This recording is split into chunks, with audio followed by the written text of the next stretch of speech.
think about Hmm. it, it's like, okay, would Tiger Woods have gotten where he did if he didn't have a coach? Like, Hmm. he's a phenomenal individual on the golf course. And same thing, like you think, okay, Super Bowl season's here. All right. Hmm. Well, they don't win the title and then go, you know what? I think we need to go find a really good coach. Yep. No, they Because needed that that coach and the team of coaches to get them to the Super Bowl. most high producing loan officers didn't get there by accident. Somewhere along the way, someone challenged their thinking, tightened their habits, and held them accountable. Today, we're talking about why coaching continues to be one of the biggest growth accelerators in this industry. For Lending Leadership with the Mortgage Pros, I'm Robert Fillyaw and joined by Kristen Watkins today. Hey, Kristen, how are you? Hey, good morning, Robert. It's great to be with you. I'm so excited to have you on and just spend some time talking about coaching and some of the things that you're doing, what drew you to coaching, some of your experiences, the results, the techniques. We got a lot to cover, and we're going to try to keep it in, 25, 30 minutes so we don't lose everybody out there, right? But I'm just so excited, because for those of you out there who may not know, Kristen played a massive role in my career, and in Dave Holland's career, who's one of our other partners. So could not be more thrilled to have you on the show. Welcome. Tell us a little bit about yourself. Well, I started in the dental industry. Plot twist there. I did not know that. Then, yes, I was actually going to go to the University of Florida, and I had a full tuition scholarship to go to dental school. But I married an entrepreneur who ended up in the mortgage industry after being in financial services, and he wanted me to run the office. When I got in the office, I clearly learned very quickly that he needed to focus on sales and stay away from the paperwork and the files, and then the office would become profitable. So I kind of accidentally kind of got into coaching without even realizing what I was getting into, honestly. That's hilarious. It's we talk about this a lot, actually. Um, I've never met anyone who said, when I grow up, I want to be in the mortgage industry. And everyone just kind of falls into it, right? Like it's Exactly. happenstance. Somewhere along the way, you end up in this crazy business, and then it really is like the mafia. Like once you're in, there's no getting out. Like you're in. Exactly. So yeah, it's crazy.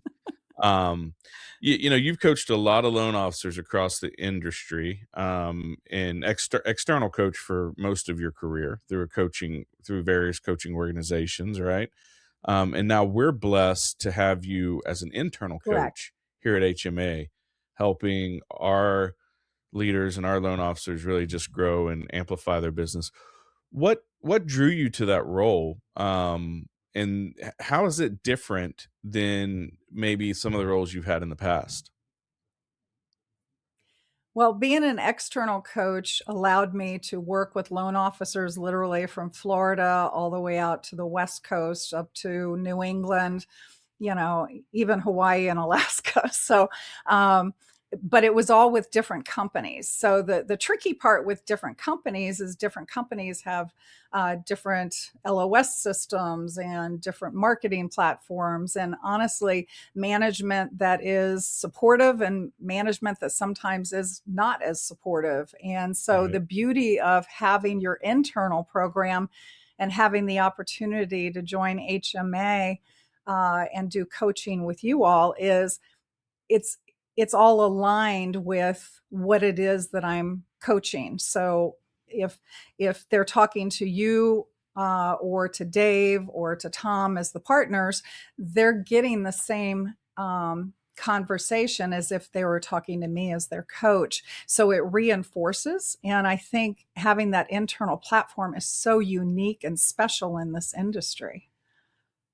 Yeah, I agree completely. It's funny that you talk about the various organizations out there and management styles, and some supportive and some not. I'm sure you remember this, but when Mhm. you and I started coaching, and my Mhm. business really started exploding, like I'd already had a pretty good business, right? But I was a workaholic. I was doing it. I was a one man band and working 70 hours a week with young kids. And you really helped me build the team and take my business.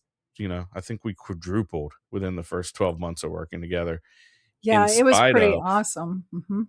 Yeah, and that was in spite of the company I was with because they like, I was it was roadblock after roadblock after roadblock on things that I was trying to do and implement, and it ultimately led me to leaving that company and going a different direction, which led me here, and so, Right. coaching when I say coaching changed my life, it's not an exaggeration. It is a literal, um, a literal thing, and, it's just interesting to see the people that want to invest and want to improve themselves, and then they kind of run up against it with some of their management, right, or some of their leadership.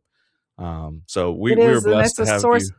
it's a source of frustration because they, you know, they put together a business plan, they go to their manager, they go to their regional manager, and they say, this is what I would like to do. And then they hit a roadblock. And then as coaches, we're limited as what we can do. So, Yeah, like in your situation, we probably spent the better part of a year trying to help the processing department get you across the finish line to get your deals closed. But if you can't get them closed on time, that's a major roadblock for you. So I think part of coaching is just figuring out what needs to be fixed and creating the plan in order to get it fixed. And we tried really I love hard that with approach. your company Yeah. that you were with, yeah, for a long time. Yeah. Well, and we did, and one thing that we love from a leadership standpoint on the internal coaching is, it gives us that sounding board back also, right? It's very Mhm. reflective for us, and it just is. It's really a commitment to being the best that we can be out there in the industry. A lot But of you people. mentioned something, if you don't mind, I don't mean to Yeah, interrupt, but absolutely. you mentioned that you were working 70 hours a week, and honestly, David Holland was also working crazy hours. So one of the Mhm. things as a coach that was so rewarding is coming up with what steps you need to be doing and what steps you shouldn't be doing. So much of it is um, coming up with a job description for you, a job description for your team members, and then allowing each of you to excel in the areas that you're really gifted. And then that reduces your need to be in the files and in what I call the fulfillment side of things. And I think the biggest compliment I ever received was meeting your wife, Lacey, and having her give me the biggest hug ever and saying, thank you for giving me my husband back. Thank you for giving me the father of my children back. Because you were able to cut out like 20 hours a week of what you Yeah. were doing work wise and be present. Like you were present in the house, but you were on the couch with your keyboard clicking Mhm. away in the evening. So you weren't really present with your family members who really wanted to interact with you. So that was a huge win. And I think that's one of the benefits of coaching is getting you to that place.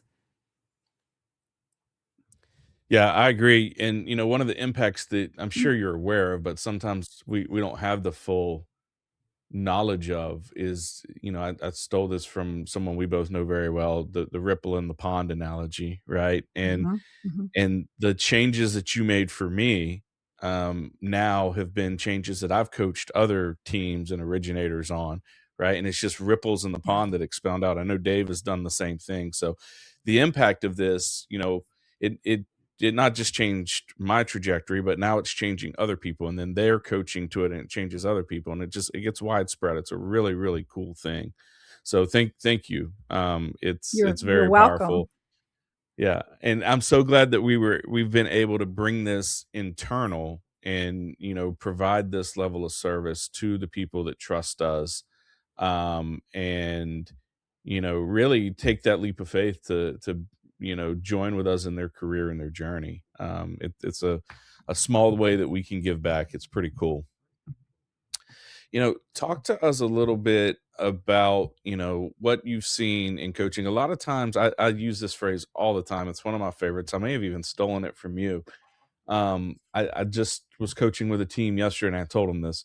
This isn't flipping a light switch, right? It's not instant on. It's not going to Mhm. happen overnight. This is a long-term investment to problem solve, to build. Like Rome wasn't built in a day. Pick any cheesy cliche that you want, right?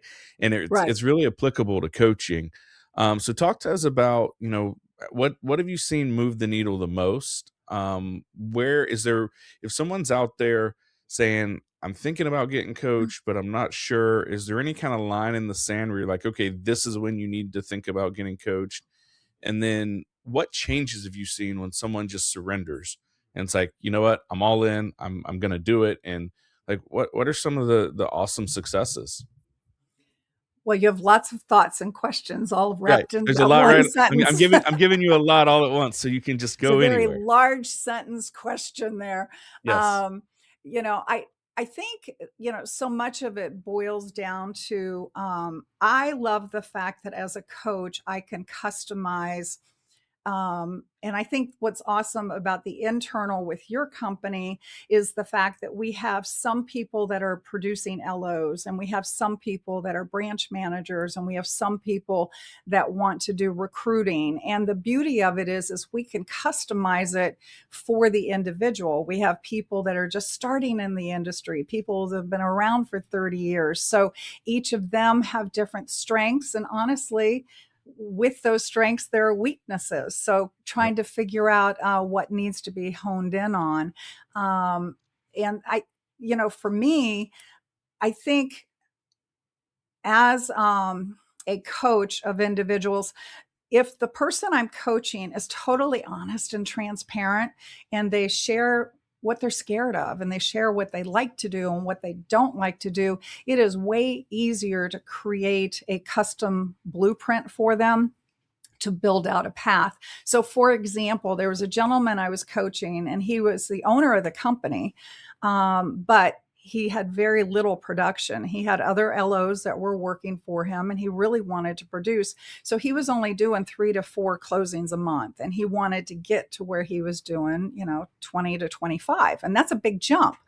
But he It's a also massive said jump. he Oh, it's a huge jump. And I told him, we're not going to be like this little microwave where we throw it all in and it just instantly pops out. It's more of the crock pot. We're going to do this as a slow build. So, what we ended up doing, the fact that he was honest with me and said, no, I really don't want to have to like make calls out to real estate agents and things like that. He said, I'm all about calling agents after I've met with them. I just don't want to call them on the front end to try to meet with them.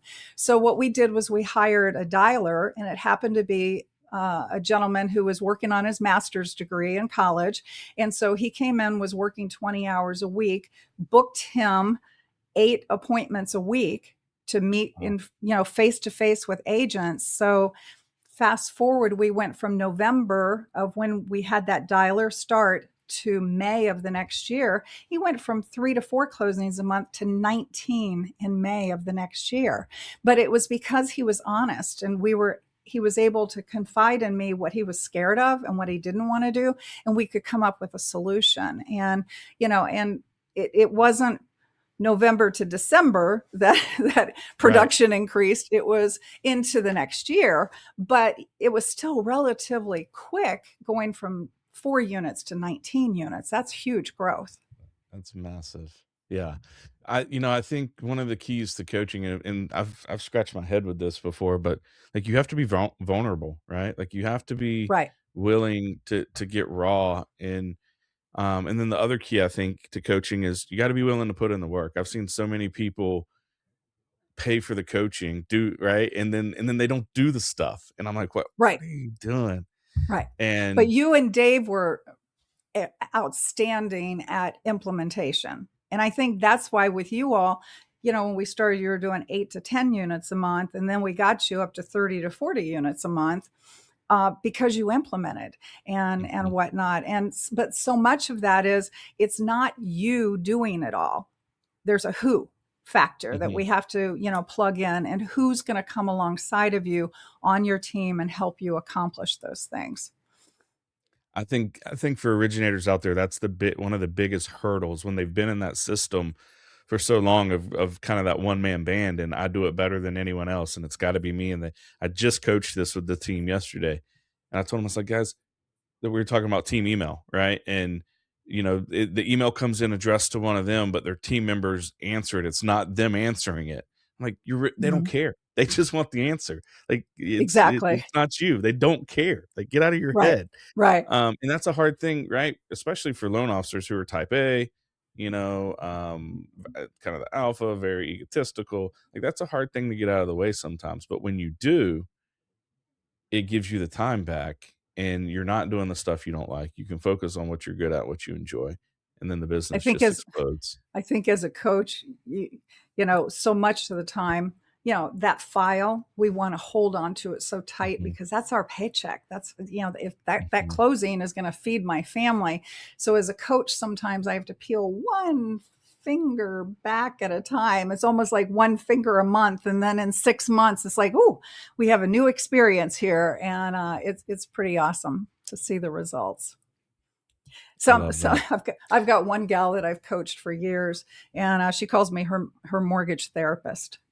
So sometimes it's not just what we're doing in the day to day loan business industry. It's Yeah. okay, just talking through our emotions and our fears, and then kind of pulling us back from that cliff edge, and feeling safe and secure again. It's funny that you mentioned that because I was talking to someone else, last week that you coach, and they were asking me about something, and I was saying something, and I'm, like, in the middle of literally, like, answering what they're talking about, and they go, "You know what? I'm just gonna talk to Kristen about it, it's good." And I'm like, "Okay, go talk to Kristen," right? That's funny. Yeah, but the Guilty good like, news is if they guilty. talk to you or they talk to me, they're going to get the same answer. So, Right, yeah, it's because the same you line of you thought. listened really well back in the past. So, Yeah. Guilty admission, I was completely against coaching, right? Like, I thought it was, like, hippity dippity new wave, like, in touch with my feelings, like, I don't need that, and that's Dave one of the Holland things. was too. Dave Yeah, well, Holland that's funny about resisted. Dave Uh because huh. he is a hippie, but, I can say that he's not here. He's off hiking some mountain somewhere in his Birkenstocks listening to the Grateful Dead, so, um yeah, I really, and then when I got into it, what I found is it wasn't that at all. It was really tactical, and that's one of the things that I really liked about it, and I think one of the things that enabled me, to implement so quickly is it wasn't, pie in the sky. It was actual tactical steps. It was, "Do this. All right, now we did that. Do this." And as you start doing, you Correct. start seeing the results, which is gratification and it makes you want to keep going. So very cool stuff. um I want to take it back a little bit because we talked a little bit about the internal coaching that we do here and the difference between external and internal. But I want to take revisit that and spend a little bit of time there because this is something that we did not have as part of HMA. And we're all big fans of coaching, and we knew that at some point we wanted this to be a cornerstone of what we bring to the table, and quite honestly, a differentiator in the industry, right? And then the stars kind of aligned, and we were able to line up with you, and you've done a fantastic job of kind of building the groundwork and putting this together for us. So tell us what that's felt like a little bit. What do you enjoy most about the internal coaching, and where do you see it going from here? Like what do you see the path forward with this looking like? I think the fact that I had been able to coach both you and Dave in the past, and I saw how the two of you all are incredible implementers. When I heard that you all had joined forces and Tom Mills had joined forces and everything, I thought, oh my goodness, what would it be like to create a company growth pattern that everyone's aligned on the same page as far as the same fundamental belief system?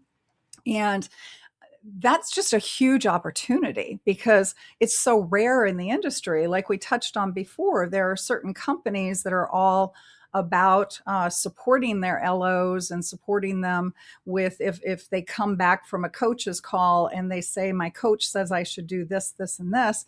Well, if the manager doesn't agree with that, it's just kind of a source of frustration for everybody and it doesn't work well. And that's not the case here. The beauty here is all of you are on the same page. And then, if we do come across something that is kind of a question mark, we all get together and we talk about it and we come up with a plan to resolve it immediately. So there's not this long delay of trying to resolve things. So the alignment of, being able to have the coaches, with the partners, with the sales team, with, you all are unusual in the sense that you have a phenomenal marketing department and a phenomenal sales department that support the LOs with marketing tools and materials. And then also having, Nikki and Jolie and whatnot helping from the sales side of things and helping the LOs progress. So it's a really unique blend where everyone's working together for the common goal of the loan officer, which is rare in the industry Mhm. because most of the time people get recruited. They're told that the grass is greener. And the problem is when they get over there, they find out it's really astroturf. It's not even grass. Right. Yeah. Yeah, we live by, under promise, over deliver, and so much of the mortgage industry, Dave says this all the time, is over promise. Some people would say undeliver. He says never deliver. Over promise, never deliver. Mhm. You said something earlier that I want to touch on that I think is a major accomplishment and something we pride ourselves a lot on. You said coaching, you really get to spend the time individually, one on one, and problem solve and really see where the roadblocks are for that individual. And it's Mhm. different, right? It's different for an LO versus a branch manager versus a regional manager, the stages of life. Everyone's roadmap and blueprint to where they want to take their business is different. And with the coaching, you're able to really get granular and problem solve to where are you trying to go? What do you want to accomplish? And that's one of the things that we pride ourselves on and love is that we're so many companies in our industry are one size fits all. You have to fit in our box. And if you fit in our box, great. If you don't, eh, we're not that. And I think the internal coaching goes hand in hand with that. We want to find out what's important to you. What does your business look like? Where do you want to take it? And partner with you to get there. And that's different for everybody. Uh, Frankly, Yep. it is a little bit more of a challenge from a coaching standpoint, from a leadership standpoint, but it's that true partnership. And I think it makes a difference. Have you seen that? Oh, absolutely. Because, like I had mentioned before, we have some people that are newbies to the industry and they're just devouring any kind of content and training that they can receive because it's also fresh and new and exhilarating to them. We've got some others that are more seasoned, that they've been around the block a few times. They've seen the market kind of have its peaks and valleys. And so for them, it's kind of getting them re-energized and refocused and re-excited about why they got into the business to begin with, because it's not an easy industry. It's a hard industry. But Mhm. if we have the right tools in place, if we have the right support staff members and team members in place, if we have the right marketing materials and tools and along those lines, it makes it so much easier and enjoyable. And we can make differences in people's lives who might be a first time home buyer or might have lost their home in a fire or a divorce situation. And we can actually impact and improve people's lives beyond just taking, an application and getting them to the Mhm. closing table. It's like, who are our clients and what can we help them accomplish as well? So it's all of it comes together in one big happy package per se, Yeah. there Yeah. because I there's love just that. so many different variables. Yeah. You don't know this. I'm going to share this with you. We shared with our originators this morning, those that made Scotsman's Guide, right? That qualified Oh, for Scotsman's sweet. Guide. So we Okay. sent emails out and asked them to, just double check us behind us and congratulated them, obviously. And one of them is a gentleman that you coach who's been in the business a long time. You've been coaching him, I don't know, 6 months, 8 months, maybe. And he replied back, he's had one of his best years ever in his entire career. He's been in the business 20 years. But one of the things that struck me is he said that because of the things that he's been able to engage with and accomplish this year. I know this is a testament to the Mhm. coaching. He's fallen in love with this business again, and he's got more zest and more go and get it Mhm. today than he's had in the last 19, 18 years previous. He's back in love with this business, which I thought was really, really cool. If we That can light that's that spark awesome. back for people, like Mhm. that's really powerful, right? Yeah. Um, so we're turning the corner to wrapping up here. We always like to try to give. We've had a lot of great content here, but back to that tactical approach, right? The hey, Mhm. here's your thing. So I'm gonna rapid fire some questions, pick one or two. But as we look to wrap this up, you know what? As you've coached so many loan officers over your career, if you said, okay, there's one habit or what I see is move the needle the most, or maybe something that you're doing that you should stop doing. Maybe a myth that you see out there, or if you were going to give one takeaway today to say, listen to me out there in the mortgage industry as a coach of X number of years, coaching thousands of students, amplifying business, hundreds of percents, this is what I would say as a takeaway. What would that be? Ooh, Put you on the spot. um, I know there's so many good nuggets. I think honestly, the most successful loan officers show up. They show up consistently. They show up each and every day, ready, prepared to do the high payoff sales activities. They need to let go of the things that don't make money. So, such as dealing with paperwork and collecting docs and chasing conditions and, all the things that need to happen and they're important, but we can have a team member do those on behalf of us.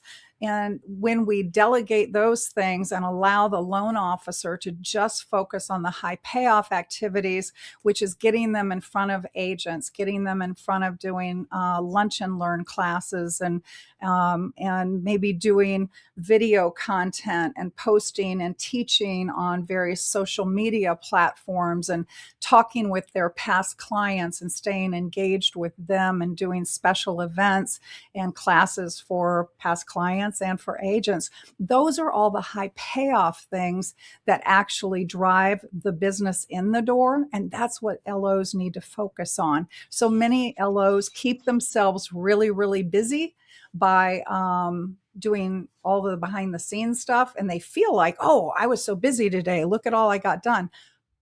But if the phone's not ringing with incoming leads coming in the door, they kind of miss the Yeah. mark.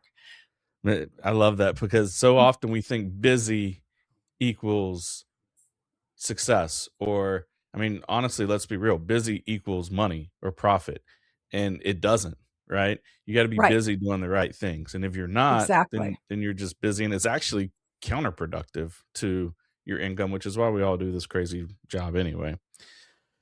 Well, Kristen, it's been such a pleasure. Thank you for joining me today. I cannot overstate, like I can't even put it into words, the impact you've had on my life. I know the impact that you've had on Dave's life. I love that story you shared about Lacey. It gets me emotional. I had a similar situation. We talk about the ripples, right? With an Mhm. LO that I brought in and started coaching, and you coached for a while. His son came up and said something very similar to me, right? And so those ripples, and just to be able to give people that spark and help them do this business better, right? Different, and in a way that gives them that work life balance is something I'm very passionate about. And I'm so thankful that you are with us and running our internal coaching program, and we're able to come on and spend some time today with us. So thank you very much. Oh, thank you. This was fun. So there are people that say, I don't think coaching's for me, and they avoid it. I would say, dip your toe in the water and try it. Because think about Hmm. it. It's like, okay, would Tiger Woods have gotten where he did if he didn't have a coach? Like, Hmm. he's a phenomenal individual on the golf course. And same thing, like you think, okay, Super Bowl season's here. All right. Hmm. Well, they don't win the title and then go, you know what? I think we need to go find a really good coach. Yep. No, they He's needed that. that coach and the team of coaches to get them to the Super Bowl. So, I think for me, I like being able to get people, whether it be to the World Series or the Super Bowl. That's what's fun for me. Yeah, I use that analogy all the time. similar but different, right? I say Tom Brady's the best that it's ever been. He had a coach, right? He Mhm. best quarterback that's ever played. He had a coach. And then so many people have that if then mentality, right? If I get here, then I'll do it. Well, that's like, Mhm. that I use the Bucks because they're my team and they won a Super Bowl Mhm. recently. What if the Bucks said, if you win the Super Bowl, then we'll go get Tom Brady? Well, how the hell do I win the Super Bowl without Tom Brady? I need him to do it, right? Exactly. So, Right. yeah, great stuff. Hey, thanks everyone for tuning in to this episode of Lending Leadership with the Mortgage Pros. If this episode resonated with you, make sure you hit that subscribe button, share it with one of your peers or teammates, and definitely leave us that 5-star review. If you're interested in learning more about coaching, or hey, listen, maybe you're stuck at a company that doesn't support you, the leadership is crap, and you want that spark lit back, we'd love to hear from you. Give us a shout out. Thanks so much for joining in. See you next episode, guys.